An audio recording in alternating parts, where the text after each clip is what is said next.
Hi, today I want to talk to you about your network setup. In the last two videos, we talked about DIY solutions versus turnkey solutions. We talked about what it takes to build your own NAS. In this one, we'll talk about what it takes to connect your NAS to all your various workstations and your network setup. To set up a network, you need a minimum of 5 components, which are the heart of your network setup, your network switch, a NIC for your NAS, a NIC for every workstation you're gonna connect to the NAS, so a router that connects to your internet, and of course, the cables that connect everything together. These are your 5 main components. A 6th component that might be a requirement is if you use a laptop or some kind of Mac Mini or Mac Studio device that doesn't have a PCIe connection available. So with these 6 components in mind, the first one I mentioned, the network switch, is technically not always a requirement. For example, if you have a single workstation that connects to the NAS and nothing else, you could technically connect the NIC on your NAS directly to the NIC or Thunderbolt adapter on your workstation and save some money doing so. Here's a diagram of my setup, and I'll go into more detail about this later. Choosing the right network switch for your setup starts with deciding what are the speeds you want for your network. In other words, if you're dealing with large files, you probably want to have at least a 10 gigabit connection. It should suffice for most workflows, including 4K multicam workflows, especially if you're using proxies, it works just fine. If, however, you find that you often are treating or color grading or just working in general with heavy raw footage or very large multicam sequences, say a documentary or feature film or very long corporate video of some kind, you might find that 10 gigabit is enough, but in some cases you wish you could have a little bit more speed. If you're in that situation like I am, I definitely recommend considering a 25 gigabit speed or even higher. Another thing to consider is how many people will be accessing the NAS you're working with. If it's a single user or multiple users, you can quickly saturate a 10 gigabit connection with all the footage you're looking at. Another option is if you're looking to buy a used network switch and used NICs, you can look at 40 gigabit connections. Now, those are faster than 25 gigabit, but you can often find them for cheaper because they are a technology direction, I should say, that's really being depreciated in the enterprise space. Now, in all these different speeds I mentioned, that's not the only difference. There's also 2 different ways you connect a network switch to a NAS and the cabling itself. So you could have either copper cables that look like one of these, I'm sure many of you have seen before, or there's also what's called fiber cables. Whereas a regular copper cable like this one uses just copper and electrical signals, a fiber cable uses light to travel. And this allows for much greater distances. They tend to use a lot less energy also. And they also have better signal integrity, as there's little to no issues with interference. If you need that extra distance, if where your workstation is not like mine right behind me, but perhaps in a basement somewhere or another building entirely, then fiber optic cables make a lot of sense. I'd like to now talk about what I chose for my system. So let's start with the heart of your networking setup, the network switch. For mine, because I wanted to go with 25 gigabit speeds, I chose the Mikrotik CRS 504 4XQIN. Comes with 4 100 gigabit QSFP28 ports. So why did I choose this specific network switch? It was really well reviewed. It has an attractive price point. Instead of being $1,000, $2,000, or $3,000, it comes at a very price competitive $679. Being a single user, I don't need a lot of network connectivity. I only have a few workstations. And I also like the idea of giving myself some headroom to upgrade in the future as NVMe drives and faster storage becomes more and more approachable and cheaper for your average consumer. Now, another thing you want to consider is how you connect to your network switch. Now, you can technically connect to what's called a management port, which most network switches have, and you would again plug into something like this, and you can plug that into your internet router and connect via IP, or you can connect directly to your workstation or laptop using one of these. And that's very useful and when you need to troubleshoot things, or for whatever reason during setup you're not able to access your network switch, which is unlikely to happen but can happen in some situations, especially if you need to upgrade the firmware and something goes wrong. And so these are very cheap, easy to get, and it's just a nice to have for your peace of mind. So I went with the Supermicro AOC S25G B2S revision 1.01, and it comes with two 25 gigabit ports. It's technically a low profile card, and the reason I chose it was because, again, it was really highly reviewed. I really like reading reviews also on STH Serve the Home, and they had a very great detailed review for both this and the Mikrotik switch I chose as well. I also like the idea that the card was low profile, so if in the future I want to build a small NUC, I could remove the card from one of my workstations into the NUC and not have to buy another card for it. Now, because on the switch I have 4 physical 100 gigabit USFP28 ports, I need to break out the signal with the cables. And with that, I'm using what's called a breakout cable. And a thing you have to make sure to consider is when you buy a breakout cable, that it is both compatible with the NICs you're going to be plugging into, and as well, of course, as the network switch. So in my case, I went on the Mikrotik website, I looked at their compatibility list, which is by no means exhaustive, but it gives you a good idea of what to look for. And I ended up buying the XQ-BC0003XS Plus, which is a great 3-meter breakout cable that gives me all the connectivity I need. So this cable worked out of the box. I didn't have any issues with it. However, a second breakout cable I got, which I got from fs.com, while it worked great when I set up everything correctly, it did have some issues with auto negotiating the connection speed. And this is not anything at fault with the cable.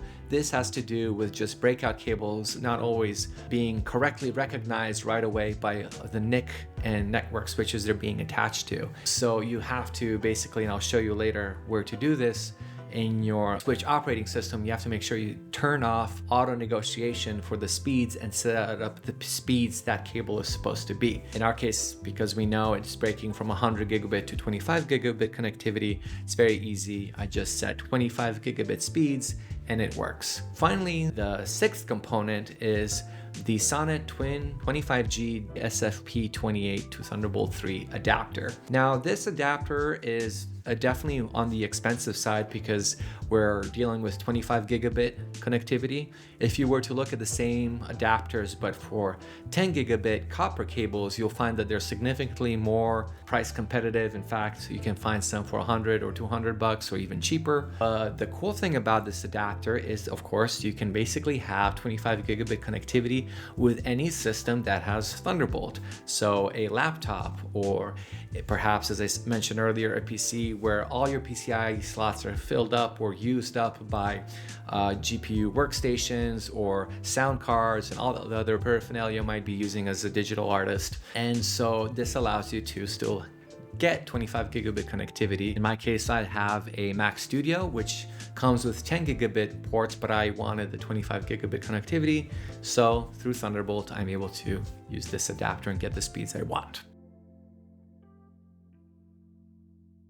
Now that I've shown you the hardware I'm using, I quickly want to walk you through the operating system for my network switch so that regardless whether you go with a Mikrotik switch or with another company, more or less you know what you're looking at when it comes to the operating system. And what I'm going to do is go to my applications and I'm going to go over to Winbox. Now, Winbox currently, as of the recording of this video, doesn't have a Mac install file, but you can simply use Wine to open up the Windows executable. Obviously, if you're on a Windows machine, this is not a problem, or if you're on Linux, they do have a Linux install file. So in my case, I'm going to go ahead and right-click and open it with Wine, and it'll take a moment to load. And here we go. This is the first thing you're going to be greeted by.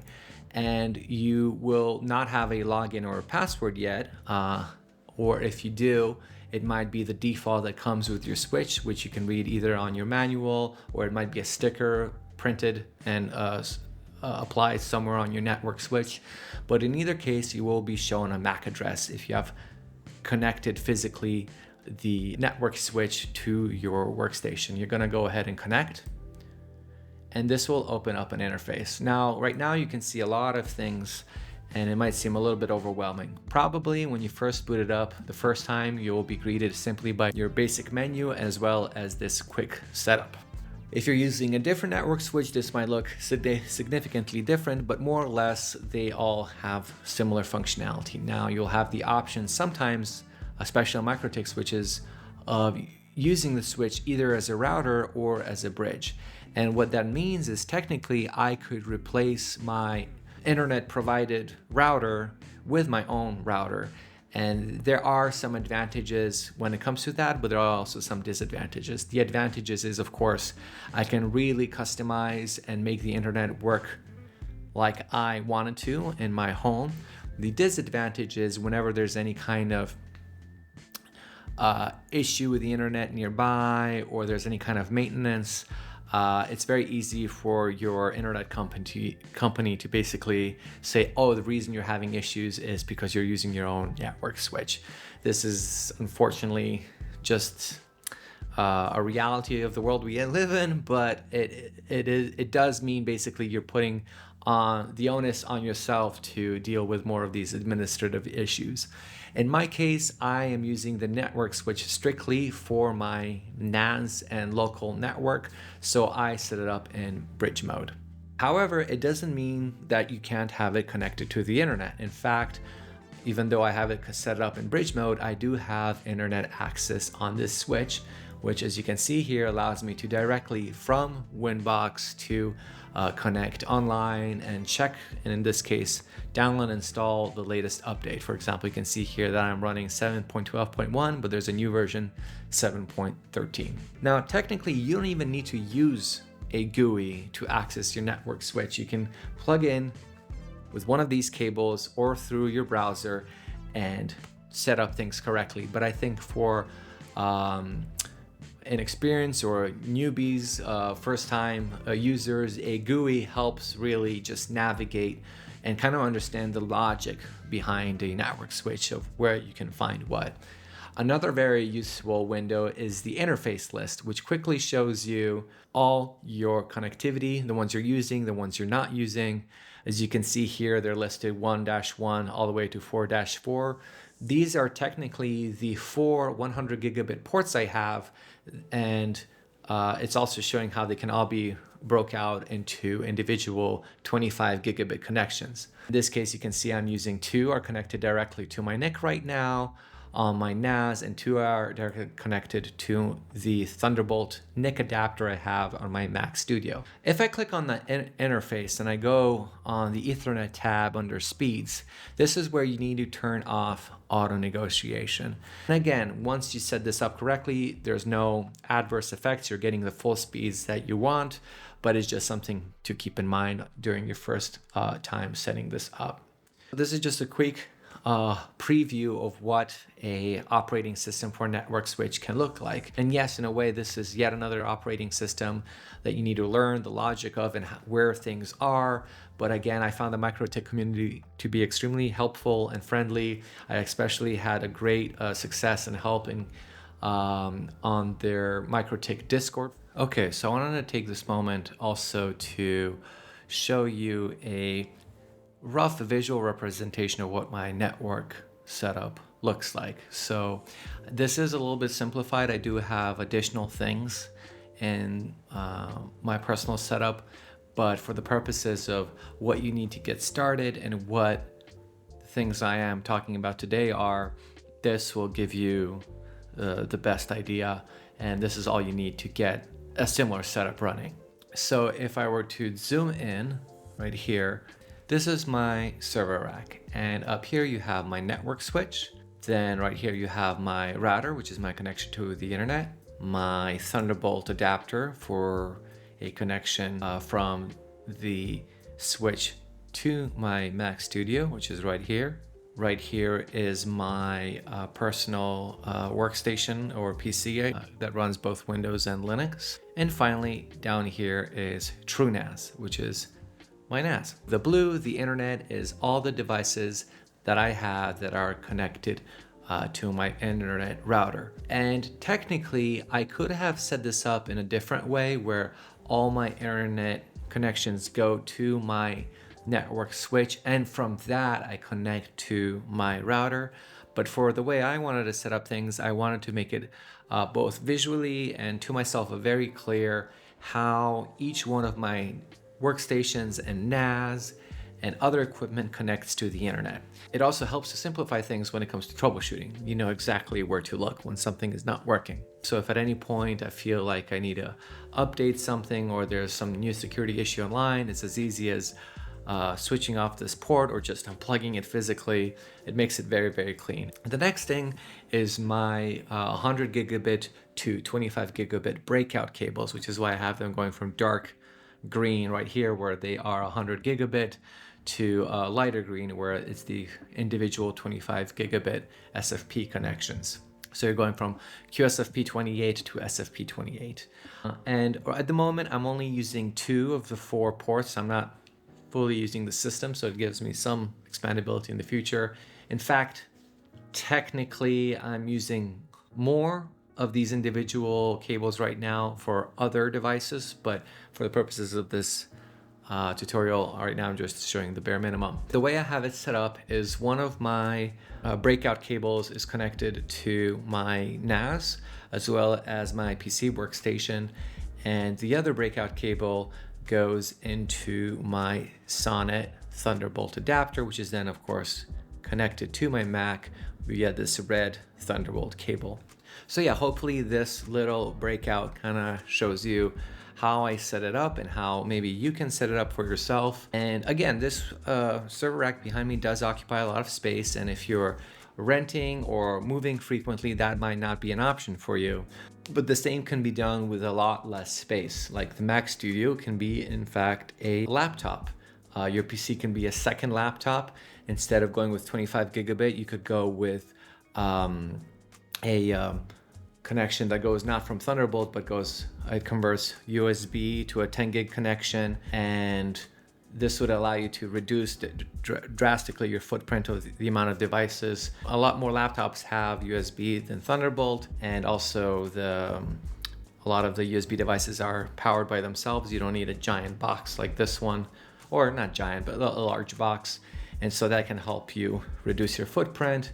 Also, when dealing with laptops or some Intel or AMD NUCs, I should say, they're much more energy efficient, and that can help you reduce your footprint or just the space even in wherever you're working, as well as your power consumption. So yeah, with all that said, hopefully this helps kind of visualize things. And I think I would recommend anyone to do this before they buy or purchase anything, because in a way this is like Lego for adults, or you are visualizing everything you need and realize if you're missing something important, so later you don't blow through your budget. So now that we've gone over the pre-built and turnkey solutions available on the market, we have walked through what it takes to build your own NAS, and just now we went over the networking setup. And some of the topics I want to cover will be virtualization when using TrueNAS Scale, some of the issues I ran into. There's a lot more I want to share that I've learned along the way, and I hope you find these videos helpful for you. So thank you again for watching, and as always, happy cutting.